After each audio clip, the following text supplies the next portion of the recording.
ሰብለ እባክሽ ነይ። ሰብለ እባክሽ ወድቄያለሁ ነይ አንሺኝ። ሰብለ ሰብለ ሰብለ ሰብለ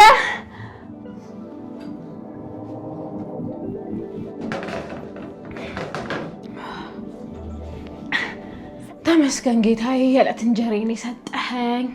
ይህችንም አሰሪን እግሯን እንዳይሰራ እንዳረክልኝ ነፍሷንም ውሰድልኝ። ሰብለ ከነፍሷ በፊት ግን ድምጿን ዝጋልኝ። አንደበቷ ቃላት እያወጣ እንዴት እንደሚያስጠላኝ። ውይ ፈጣሪ ግደላት።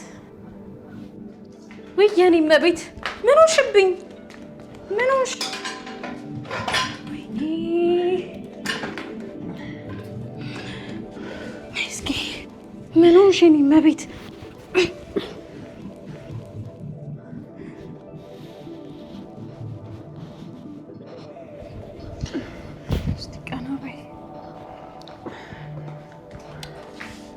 የኔ እመቤት እግርሽን እዚህ ጋር አድርጊው።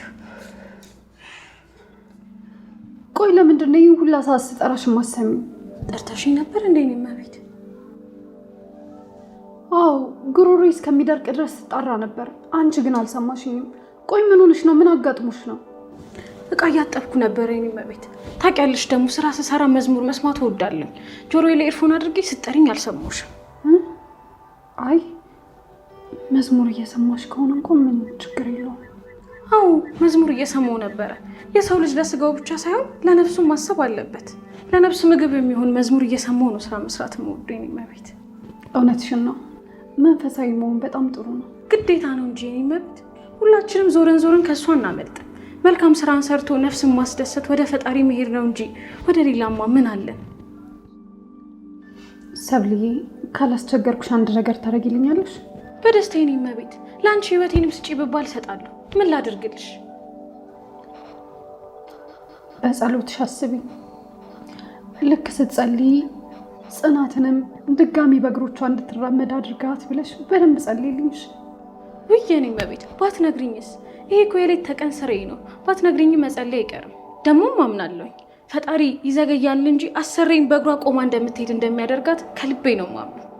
የለመንኩትን ልመና መልስ ይመልስልኛል አምናለሁኝ። ከዊልቸር ላይ ወርደሽ በእግርሽ ቆመሽ እንደምትሄጂ። አሚን። ግን በጣም እድለኛ ነኝ እግዚአብሔር ካጠገቤ አንቺን ስላደረገልኝ። እኔ ነኝ እድለኛው የኔ እመቤት። እኔ ነኝ እንጂ እሱ ማመስገን ያለብኝ። እሺ ሰብሊ አመሰግናለሁ። ወደ መኝታ ቤት ልግባ። ትንሽ ታግዥኛለሽ ሰብሊ? እሺ በቃ አንቺ ወደ ስራሽ ተመለሽ። እሺ እኔ እመቤት። እሺ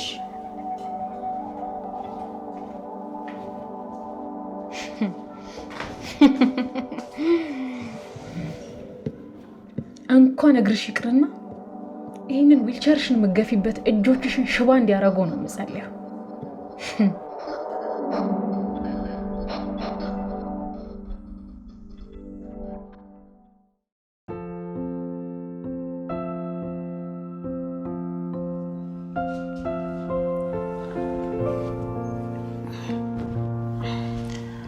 ምንም የተመቸኝ አይደለም።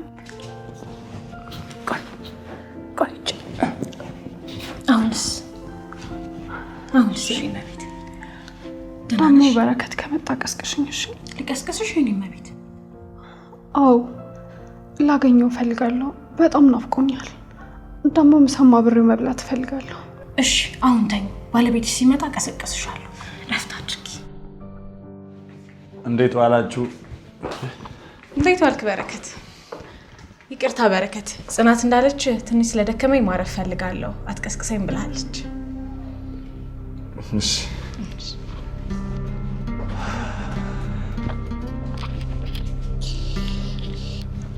ምሳ ላቅርብልህ? ይቆየኝ። ጽናት ስትነሳ እበላለሁ። ጽናት በረከት ከመጣ ምግብ ስጩ ብላኛለች።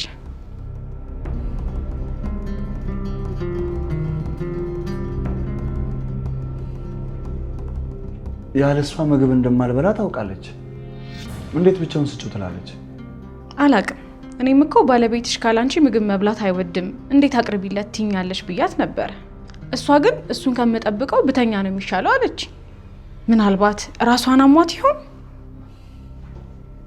እውነት ነው። በቃ እረፍት እንድታደርግ እንተዋት። ለማንኛውም ግን ላንተ ምሳል አምጣለህ።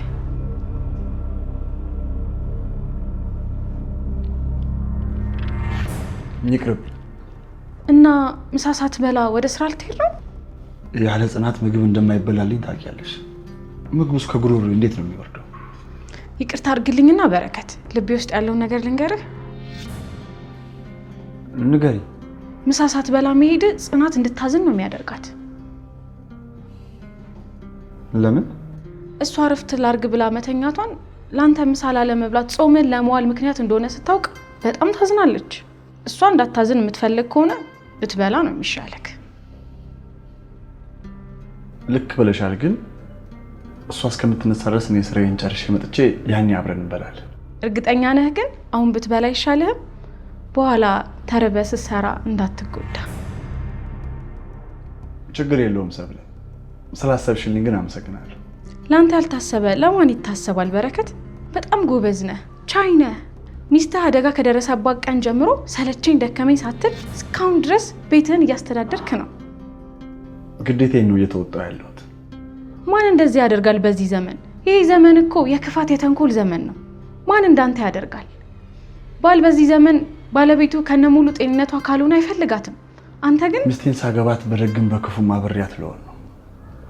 ጽናትን ማንከባከብ ደግሞ ለእኔ በጣም ትልቅ ክብር ነው። ምንም ቢፈጠር ደግሞ ከጎኑ ማድረግ። ሁሉም ሴት እንዳንተ አይነት ባል ቢኖራት ባለቤት ጽናት በጣም እድለኛ ናት። እኔ ነኝ እድለኛው።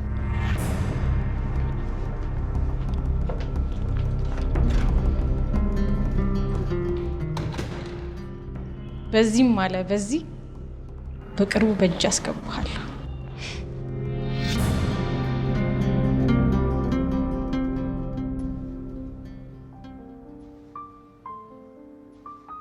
ሰብለ ሰብለ ሰብለ። አቤት የኔ መቤት፣ ተነሳሽ እንዴ? አዎ በረከት መጣ እንዴ? አዎ መጥቶ ነበረ። ከመነሳትሽ በፊት ነው ሄደው። እንዴት ሄደ? ማለቴ ምሳ ሳይበላ እንዴት ሄደ?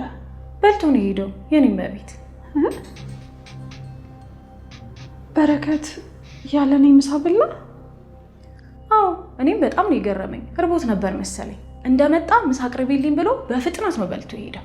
አስቸኳይ ስራ ነበረበት መሰለኝ። ቆይ እንዴት ያለኔ ብቻውን በላ? ቆይ ጽናትስ ብሎ አልጠየቀሽ? እሱን አልጠየቀኝም። እኔ ነበርኩ ጽናት ጋደም ብላለች ልቀስቅሳት ወይ አብራችሁ ትበላላችሁ ወይ ስለው አይ ተያት ትተኛ ብሎ እሱ ብቻውን በላ። አይ ወደ ስራ ለመሄድ በጣም ስለቸኮለ ነው እንጂ ብቻውን ማትቶኝ አይበላም። እውነት ነው የኔ እመቤት። ላንቺስ ምግብ እዚህ ላምጣልሽ ወይስ ሳሎን ትመጫለሽ? አይ ይቅርብኝ፣ እዚሁ ብተኛ ይሻለኛል። አሁንም ልተኝ ነው የኔ እመቤት? ብትነሻ ይሻላል። አይ ብተኛ ነው የሚሻለኝ። እሺ ረፍት አድርጊ።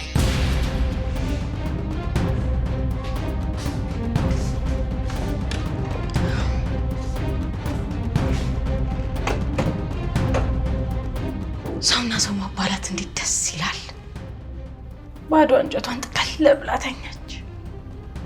የታባቷ በዛው ፍግም ዋለች። ለነገሩ ሬሷ ከዚህ ቤት የሚወጣበት ቀን ሩቅ አይደለም።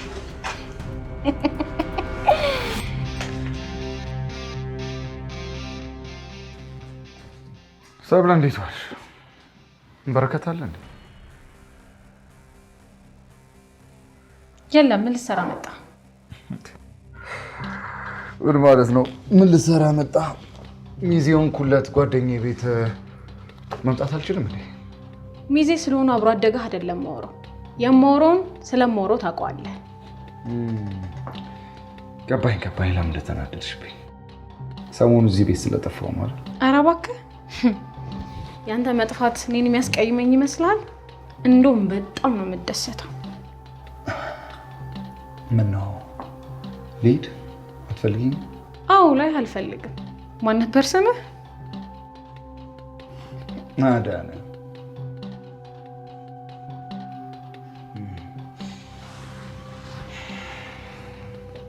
ልብሽ ግን ይፈልገኛል። እስቲ ልብሽ ምን እንደሚለኝ ላጣራ። እስማው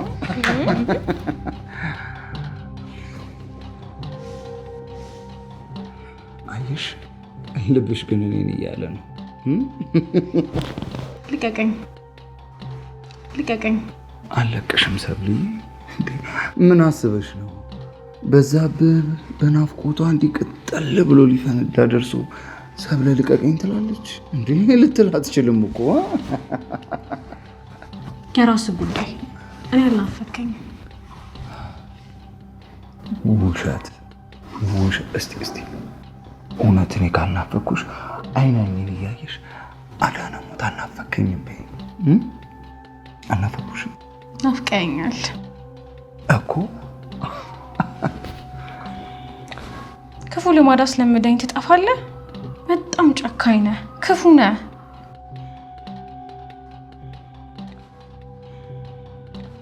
ስንት ጊዜ ነው የጠፋሁብሽ? አንድ ቀን ሙሉ። ይቅርታ አድርጊልኝ የእኔ መቤት። አንድ ቀን ሙሉ ስለጠፋሁብሽ በጣም ይቅርታ። ሁለተኛ ግን አይደገመኝም። እስቲ እኔ ቀረፋ ንፍቅ ብለሽ ነበር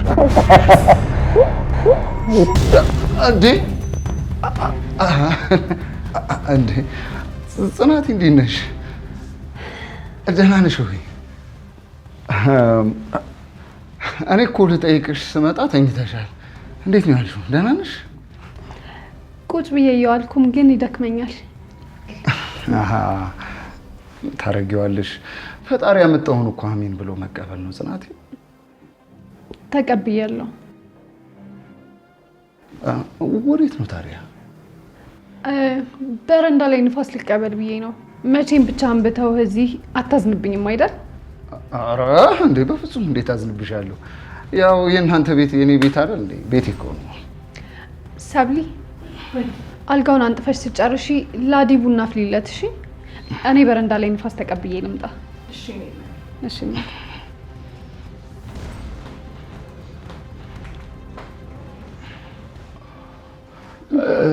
ይቅርታ አድርጊልኝና ጽናቴ፣ ካላስቸገርኩሽ አንድ ጥያቄ ልጠይቅሽ። ምን ይቅርታ ያስፈልገዋል? ጠይቀኝ። በዚህ ሰሞን ግን የማይብሽ ነገር ደስ አይልም። ተስፋ እየቆረጥሽ ነው እንዴ? ለምን ማለቴ ለምን እንደዚህ አልከኝ? አይ እንዲሁ ሳይሽ ይህን ሰሞን ደስ አላለኝ። ማለት ኮሰመንሽብኝ። ፊትሽ እኮ ኑሮ የከፋት እኮ ወይዘሮ መሰልሽ፣ ማዲያት ወጣብሽ። ምንም ደስ የሚል ነገር እያየሁብሽ አይደለም። ቆይ ያልነገርሽን ነገር አለ እንዴ? ማለት የሚሰማሽ ህመም አለ እንዴ? አይ አረ ምንም የለም አዳነ፣ ምንም ነገር የለም። ጽናቴ እኔ እኮ አንቺን በደንብ ነው የማውቅሽ። ከልጅነት እስከ እውቀት ድረስ በደንብ አውቅሻለሁ።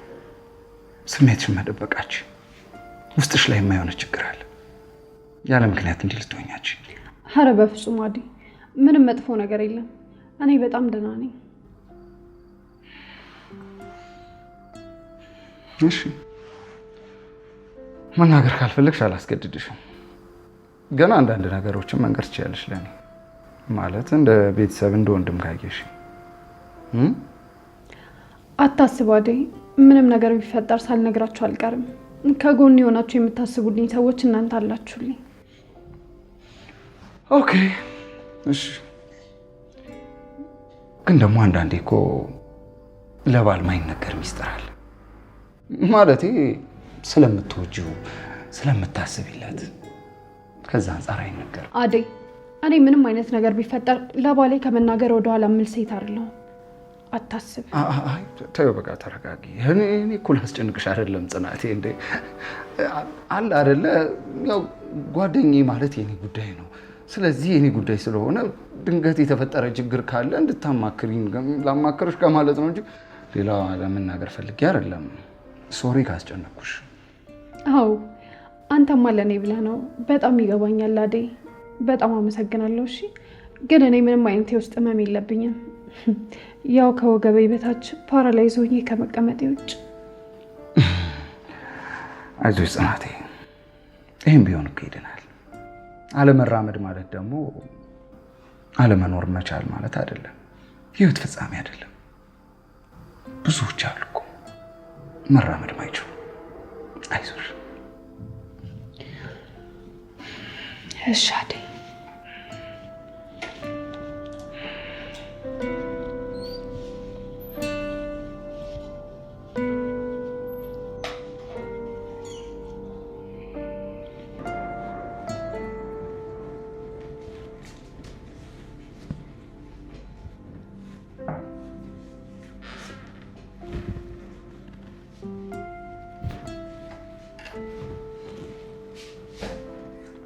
ምን እያደረክ ነው እንዴ? የምወዳት ሴት ያለችበት ክፍል መገኘት አልችልም እንዴ? ምን ልታደርግ መጣ?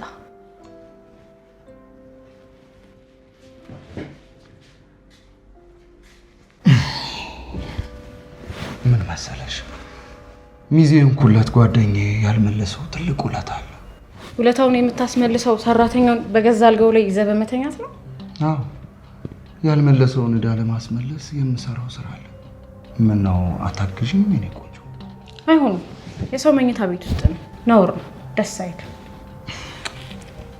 ደስ ማለትና ለማለቱ ለኔ ተይው፣ አንቺ ብቻ አግዥ። ታውቂያለሽ አይደል እንዴት አባሽ እንደምታምሪ። የሆነ የጧት ፀሐይ እኮ ነው የምትመስይው። በተለይ ደግሞ አልጋ ላይ ስትሆኝ። እማ እሺ በይኝ፣ እኔ እኮ ላብድ ነው የምደርሰው። በተለይ እዚህ አልጋ ላይ ስትሆኝ የኔ ፍቅር። በአንተ እብደት የተነሳ አላማዬን ሳላሳካ ስሬን መልቀቅ አልፈልግም። አላማሽ ምንድን ነው? ያንተ አላማ እዚህ ቤት እንድቀጠር ምክንያት የሆንከኝ አንተ ነህ። የጓደኛዬ ሚስት አደጋ ደረሰባት፣ ከዛ መራመድ አቃታት። በጓደኛዬ ህይወትና ትዳር ስለምቀና ከውስጥ ሆነሽ ትዳሩ እንድትበጠብጭልኝ ብለህ አስቀጠርከኝ አንተ ነህ። አንድ ነገር ልንገርሽ፣ አንቺ ደግሞ እዚህ ቤት በመግባትሽ የምታገኘውን ጥቅም እንዳረሽ። ምንድን ነው የማገኘው? አንደኛ እኔን ታገኘኛለሽ፣ ይሄን ያሰብኩት አንቺ። ሁለተኛ ነገር ደግሞ እቺ ማትረባ ጽናት የተባለች ልጅ ዞር አድርገሽ ከባሏ ጋር እዚህ ፈልሰስ ብለሽ ትኖሪያለሽ። አንድ ጥያቄ ልጠይቅህ? ጠይቂ። ለምንድን ነው የጓደኛ ትዳር እንዲፈርስ የምትፈልገው? ምክንያቱም የኔን ህይወት እየወሰደ ስለሆነ፣ ከልጅነት ጀምሮ የኔን ህይወት እየወሰደ ስለሆነ። አብረን የኖርነው አብረን የተማርነው። ገርምሻል። ሁሌ የምመኘውን ነገር እሱ ያገኘዋል። እኔ የምመኘውን ነገር ግን በስተመጨረሻ እሱ ሆኖ አገኘዋል። ሁሉንም ነገር በህይወት ያለውን ነገር ይቀማኛል። አንተ ደግሞ በተራህ ትዳሩ ልትቀማው ነው? መቀማት ብቻ አይደለም፣ ከዛ በላይ ነው መቀማው። በላይ። ሌላ ጥያቄ ልጠይቅህ? አንድ ጥያቄ ነው ያልሽው፣ ይበቃሻል።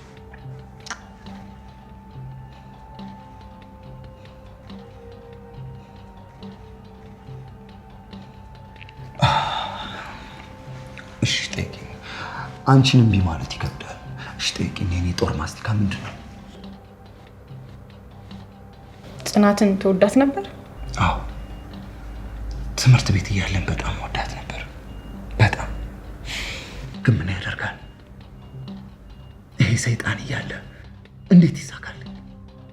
እሷንም ወሰደብኝ፣ ምኞቴን ወሰደብኝ። ለብዙ ነገር የተመኘሁባትን ህልሜን ነጠቀኝ። በስተመጨረሻ እሷም እሱን ወደደችው። ከዛ መስማትም ማየትም የማልፈልገውን ነገር ተጋባ፣ አገባት፣ የራሱ አደረጋት። ለዛ ነው ጽናት የተኛችበት አልጋ ላይ ሌላ ሴት ይዘህ መተኛት የፈለግከው ልትበቀላት። አዎ እንደዛ ነው። መቼም አንዳንዴ እየተሻለ ሲገኝ እኮ ማን ይጠላል? አንቺ ደግሞ ለእኔ ጥቁር ማስቲካ ነሽ። ላኝክሻ